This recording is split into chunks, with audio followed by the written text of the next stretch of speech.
Hello, if you're a returning viewer, welcome back. If you're new, welcome. This video will be talking about shape language and shape psychology within character design. Here's a quick spoiler list before we get started. 6, are you in position? Affirmative. Good. Execute. Shapes leave an impression on the viewer for a reason, because we do have psychological links back to where we see these shapes in our environments. And we do attribute that to what we see on characters. Characters can have a focus on one type of shape for the design, or they can blend the designs together.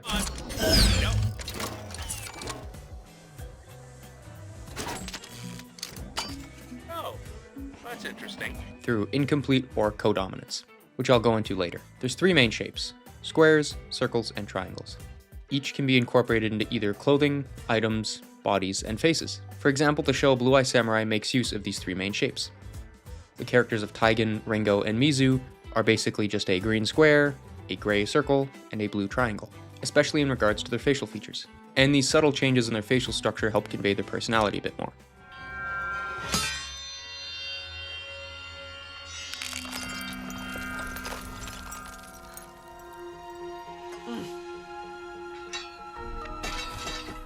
We'll start with squares. Squares are seen as sturdy, physically resilient, stable, and reliable, but typically stubborn. They're pretty slow to change, but they can be depended on. You can lean on them emotionally and physically.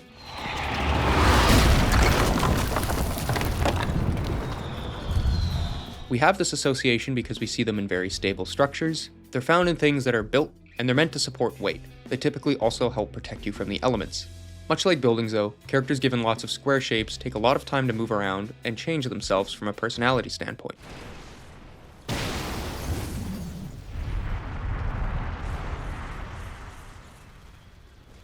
What's the matter, Ghost? Why can't you move? Think of that old insult, "don't be a square," or "don't be so square."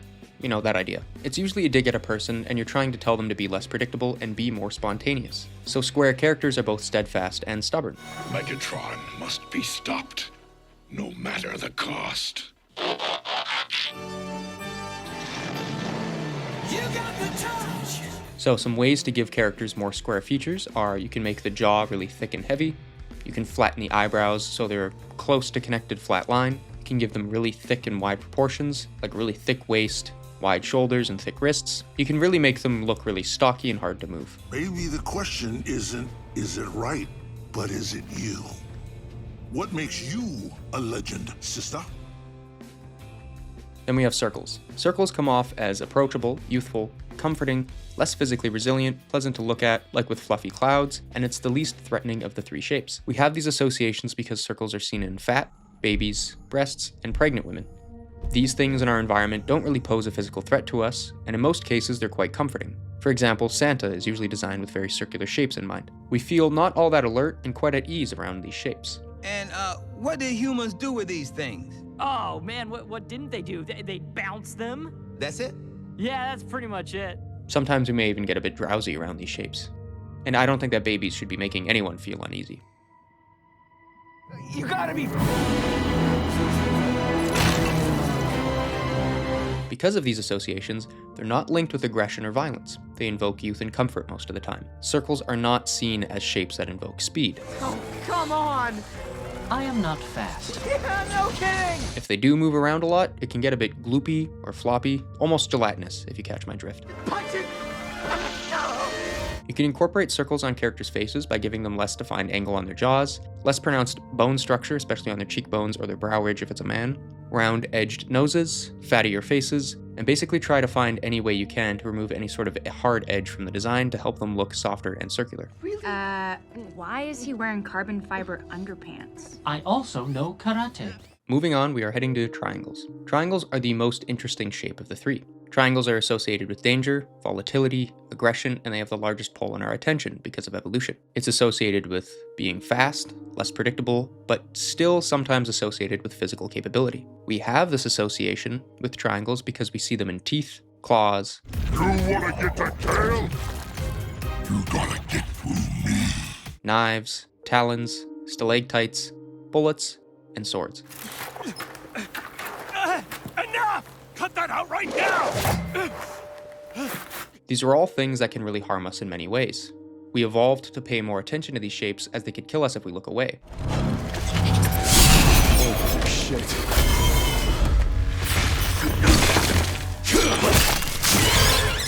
We seek out these shapes first in our environment compared to the other two.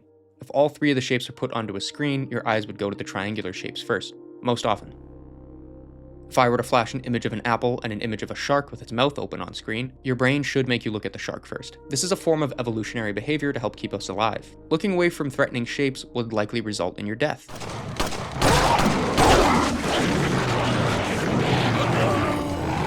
You can ready yourself to defend against a predator if you're looking right at it. If you're not looking at it, you're more likely not to defend yourself, therefore you're going to die. So, from an evolutionary standpoint, the people who had the patterns in their brains that drew them to triangular shapes fought the thing and survived, while those who didn't have that trait got mauled to death and died.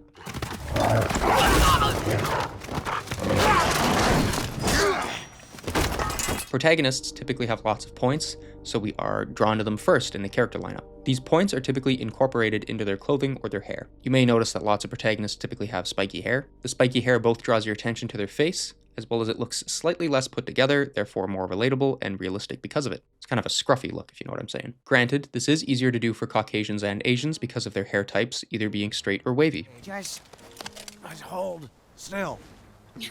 Very serious. From a reality-based standpoint, many characters are designed with arrows on the head or face so you look to it first, or they have arrows on them that point out specific areas or point at their face. Triangles are very useful at drawing quick attention to specific parts of a character, so it's extremely useful for hero shooters. You can incorporate triangular shapes into characters' faces by giving them sharper jaws, a straight-lined nose, more pronounced cheekbones, spiky hair, larger canine teeth, or adding triangular shapes to the clothes they wear. You can even incorporate some of these shapes on characters in very small ways, for example, like their belt buckles. The way to win this leaderboard game is to not lose, right? Yeah, that's not what I said. I'm pretty sure that's what you said. I'll briefly touch on hexagons here. Hexagons are a complex and sturdy shape. They invoke technology and something more advanced.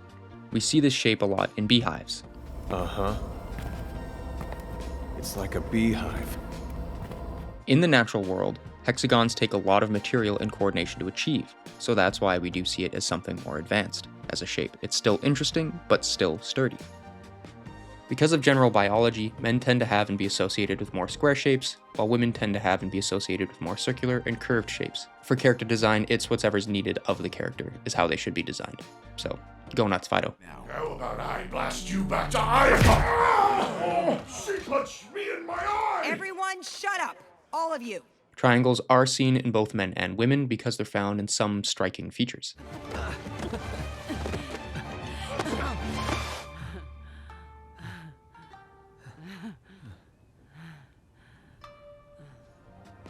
Different hair types can actually be styled and put to use for shape psychology too. There's about 4 main hair types. Some people have blends in between these.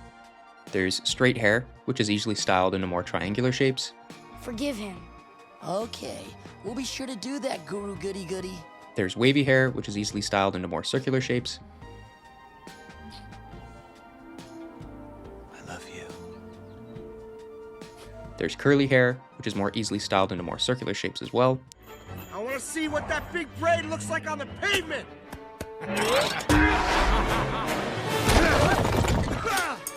And then there's kinky hair, which is styled into either square or circular shapes.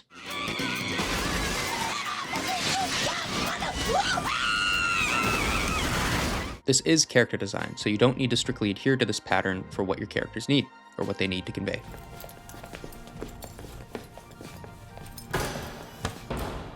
Can you show me again? I don't think I got it. On the whole, villains typically have a focus of triangles on their design, not just only on the face like many protagonists. You can see they typically have more striking faces, spiky shoulder pads, sometimes straight up claws, and even sometimes pointy ears. But not like an elf though, just kind of a little bit of point. The good guys are usually given squarer or softer shapes to them. I think you kind of get the idea why. It makes them look far more approachable and reliable. Hurry! I'll hold it open for you! Another idea in shape language is that flatter and more angular shapes come off as more artificial. No more injustice! No humanity! You are very evil. Agree to disagree. While smoother and softer shapes come off as more organic. That's because most organic things don't make hard edges, because of flesh, bone, fat, you get the idea. That factored in a little He was missing all his skin, Mark. I wonder how that happened. You don't fight with your skin, Eve. Come on. Compare Zarya and Sojourn's guns to Symmetra's. Another example is found in the design language of Halo. The Covenant have smooth, organic vehicles that kind of look like fish at times.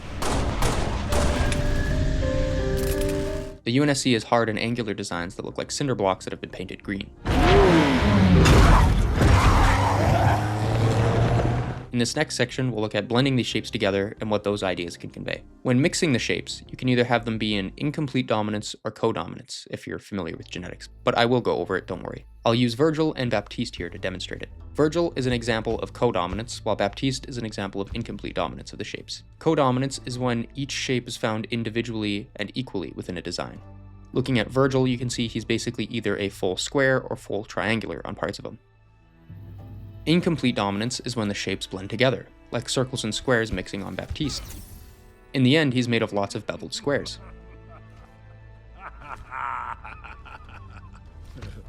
For the first combination, we've got circles and squares. So there's Macaron from Hi-Fi Rush. So I was thinking, yeah, with no brakes, how we stop it? Peppermint! Any ideas? Maui from Moana. Thank you. You're welcome. What? No. I didn't. I wasn't. Why would I ever say that? I mean... Scorch and BT from Titanfall 2. Woo! Now we're talking! And Project 77.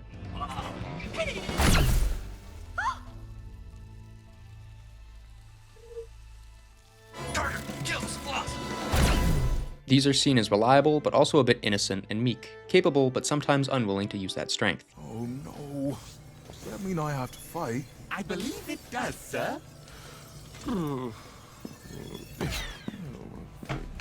It's usually not associated with speed, they can't avoid taking a hit, but they can withstand it. Oh, come on. Incomplete dominance of these two shapes would look like a beveled square. BT! Got you.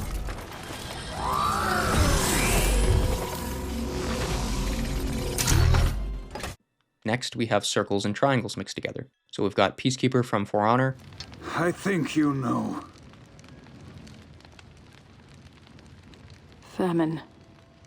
Griffith in his armor from Berserk. Griffith.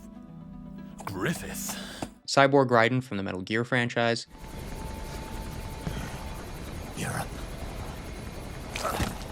And Tracer from Overwatch. The world could always use more heroes.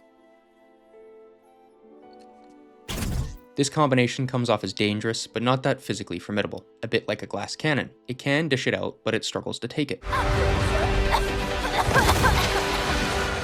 They may be fast, but they're also fragile. In Raiden and Tracer's case, lots of the smoother shapes actually come from their organic forms of their body, right? Remember? Smooth and soft looks more organic, and angular looks more artificial. Incomplete dominance of this shape looks a bit like a bird's beak, which you can see on Griffith's armor, and it makes use of that, as well as kind of Raiden's head visor thingy. It kind of looks like a bird beak.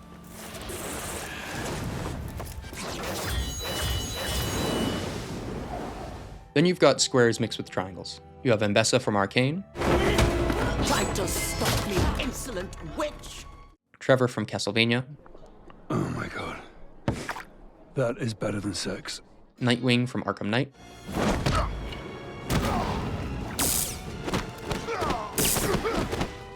Guts from Berserk. Wait!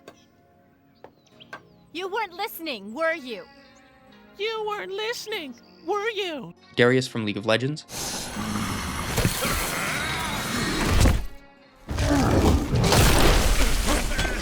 Rusty's Advanced Armor Core from Armor Core 6. Hey, buddy. Never thought I'd be rubbing shoulders with the liberator of Rubicon. And Virgil from Devil May Cry 5. Virgil.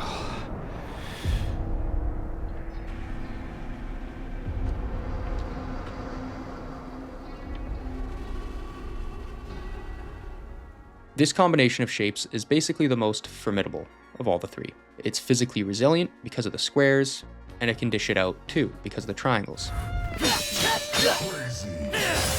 hell no. They're sturdy, weirdly mobile, and a dangerous opponent. Bold little one. Incomplete dominance of the shape would look like a thick triangle, which is found a lot in Ramatra's Nemesis form. Come, let us banish them! That's it for shape psychology and shape language and character design. Thank you for watching and take care.